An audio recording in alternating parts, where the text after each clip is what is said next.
Obviously, the hope was that everything would go back to normal and the kids could go to school in the fall. My husband and I both work a ton, and just based on our experience in the spring, knew that we wouldn't be able to provide the support ourselves for our kids in a one-on-one fashion like they would probably need. So we reached out to Sam, who was both of the kids' preschool teacher, and asked her if she'd be willing to, help support if the kids had to be home full time. Also talked to a couple of other parents and see if they would want to kind of join in with us so that the kids could at least have some social interaction beyond one another. We just kind of moved forward with the assumption that that would be what we would have to do.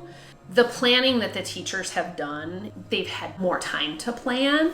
And I think we've had more time to wrap our heads around the fact that, hey, we're part of this experience too. Mrs. Stransky is really remarkable. I didn't know her at all before this year. She somehow, just maintains energy throughout all day, every day, and I don't know how she does that. I mean, my son was in kindergarten last year. The year was cut short, so that's hard for a 5-year-old. I was much more worried about him going into this year, not having a connection to his teacher and being able to kind of create that bond, and for her to be able to assess his learning style, his needs, things like that, because he's 6, he's a boy, he's sort of a rambunctious kid.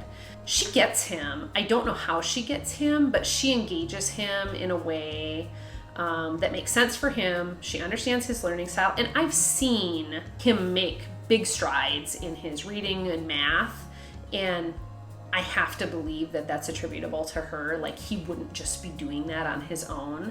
She sees when he's fading. She knows what he needs. She's just doing an awesome job.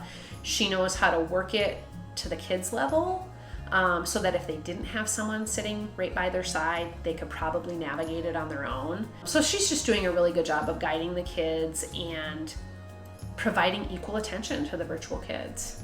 Tri-Union is a super small area, but I think that it's always been a super active community, so people are looking for ways to help, and so that part has remained consistent, even though we're not together and there's a lot of things we can't do.